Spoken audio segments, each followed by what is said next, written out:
Hello, hello, Michelle Lee here. Welcome, welcome. I promised I'd be going live today. Welcome, welcome. So happy to see you. Oh, my camera can be adjusted a little bit. You can see all my work today. I've been working and not working. I can't call it work because I absolutely love this.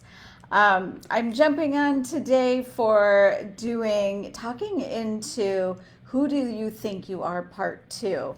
Last week, yeah, today's Tuesday, right? So, or Monday? I don't know what day it is. Last week I did who do you think you are? What is the question that we all get asked that we're not expected to answer, but it is used to put us in our place. When you jump on, say hello. I'd love to see you here. I can't see the comments at this time, but I'll get to respond to the comments and your hellos after we're complete here.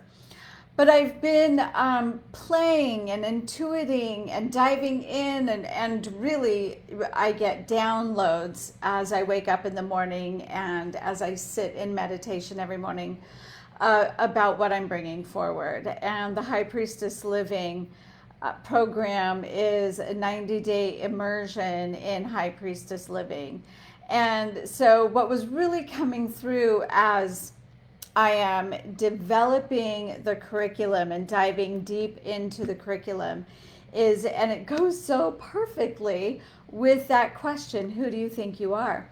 Who do you think you are, right? I spoke into you get to proclaim and declare who you are and who you're being. And that includes being a high priestess. That includes being an open conduit for the unseen energies of the creatrix, because you are the creatrix.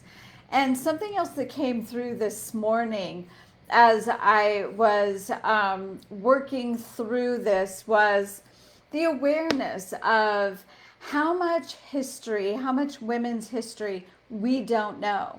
When we go to school, we learn history and social studies, and it's mostly about white men, mostly about men, white men, not women.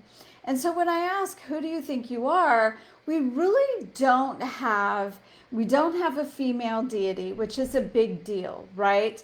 Growing up in a patriarchal culture, learning that men were created in the image of a father God, and there not being much mention of women in the Bible, except for to give blame to Eve for the fall of man and the suffering of women in childbirth and men toiling in the fields. I mean, it's the history we know is of Eve screwing it up for everybody, right? So there is the program of shame and guilt that we download, not just as children, but our mothers and grandmothers and their mothers and their mothers have downloaded this guilt and shame program for thousands of years, for a couple of millennia, 4 millennia about. Although 25,000 years before that, the primary cultures on the planet were matrilineal, matrilocal. But we don't know that because we haven't been taught that. The history goes as far back as those patriarchal conquerors wanted it to go back. And all history was deleted.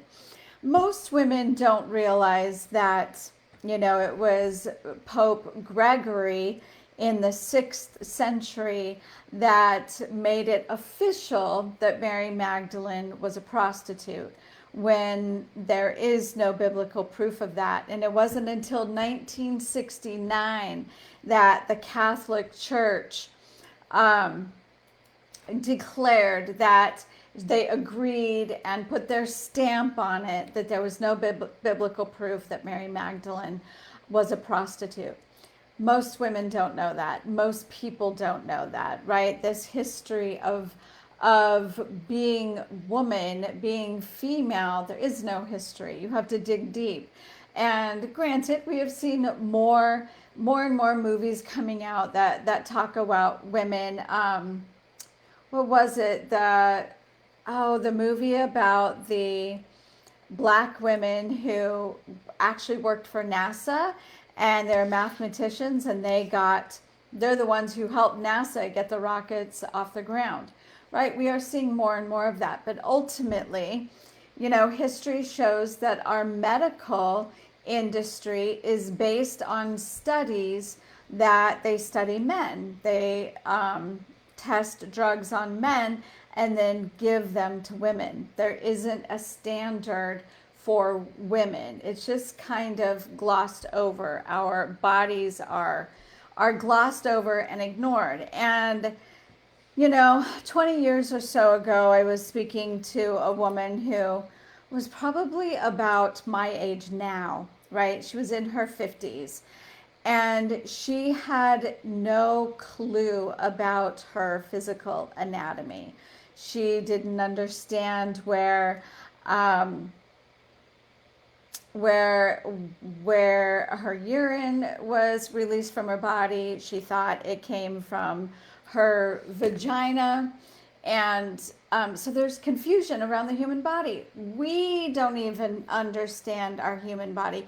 You can still find articles that argue that there's such thing as a G-spot or female ejaculation. There is so much confusion and misinformation around the female body in 2021. And the reason why I bring this up is that that's what High Priestess Living is partially going to be about, is understanding the history, learning about women in our history that you don't learn about.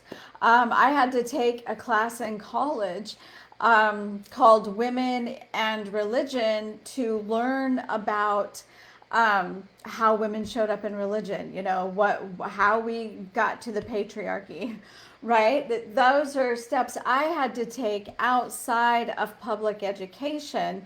And then, of course, even before that, I was drawn to some of the authors that, wrote, I don't remember her name, but wrote the book When God Was a Woman, Meryl something, When God Was a Woman, or The Feminine Face of God. And there's so much history we're not taught. And as a woman, by not having that history, we have no frame of reference. We are continually conditioned with this idea of being the sacrificial woman, this idea of being that what makes us valuable and lovable is to sacrifice ourselves and serve till we're completely depleted. And that if we don't do that, we're selfish. And two major archetypes, the main major archetypes that we're so aware of for the feminine is the prostitute and the virgin, right? We have Virgin Mary and Mary Magdalene, who was Mary Magdalene, who was supposedly a prostitute.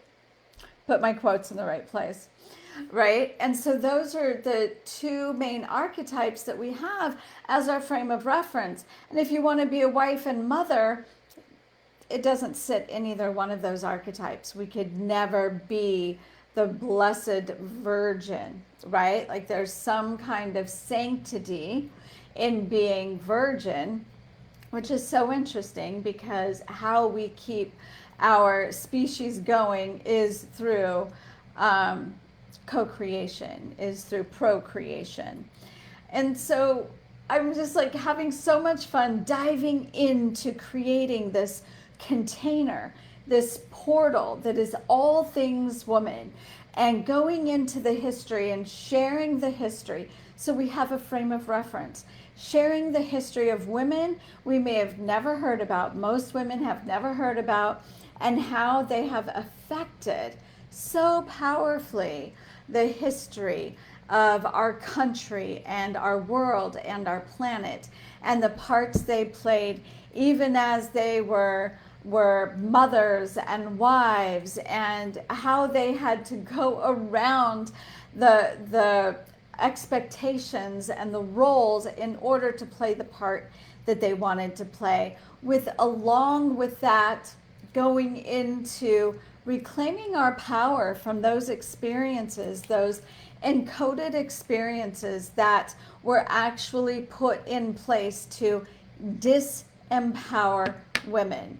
And I mean disempower, because as the divine feminine, we are created, our DNA, our biology is that of power.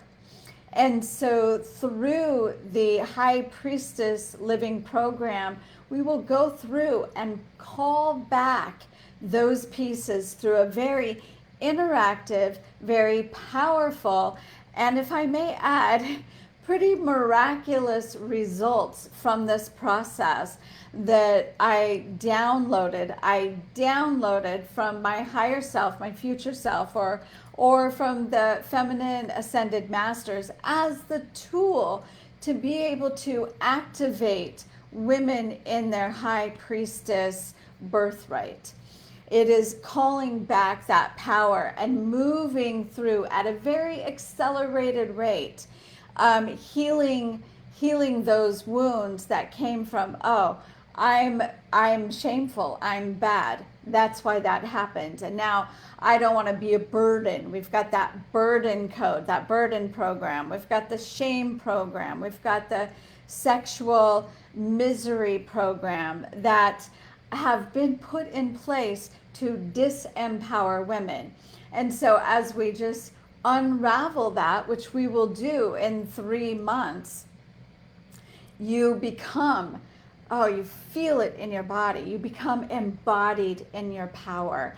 You are activate and remember the power, your birthright power, the birth, the power you are given at birth as a divine feminine, as the Sophia, the mother of the world. You hold those codes, and through those 3 months during the High Priestess program, we are going to reveal them to you, and you're going to embody them. And then along with that, once that makes you a clear conduit, you don't have to be 100% clear conduit. I'm certainly not 100% clear conduit. But as you're more of a clear conduit, then the work you do in ritual, the words you speak in proclamations and declarations to shift your outer circumstances, to create change on the planet, becomes more effective, more efficient, and accelerated. So I'm just super excited about all of this, to bring in all of these elements that I've been collecting over the past 3 decades that I didn't even realize I was collecting them at the time. And you probably have the same awareness too. As you move into your path and purpose, you're like, oh, this piece and this piece and this piece and this piece, and I beat myself up for never using that, or whatever your story is. You'll discover that as we move through this process, through the High Priestess Living Program, that your path and purpose will be revealed with greater clarity, and you will be led to how you show up as a high priestess in your life. It's everybody's high priestess expression is unique, and it gets to be exactly what you want it to be. I'm going to teach you about altars, how to use your altar, how to put it together, when to use it, how to create ritual. I'm going to teach you rituals. It's going to be incredible. I'm so excited. So if you haven't booked a call with me yet, Tori's going to place the link to my calendar. Get on my calendar. There's absolutely no obligation. I would love to chat with you about what this program could mean for you and how it could affect your life, your business, whatever it is you're doing out in the world, and how it can transform your life. I look forward to seeing you. I look forward to chatting with you, and I hope you're as excited as I am. All right. Bye for now. Have a great day. It's Tuesday. I just figured it out. It is actually Tuesday. All right, everyone. Mwah. Bye for now. Have a great day. I look forward to getting to chat with you.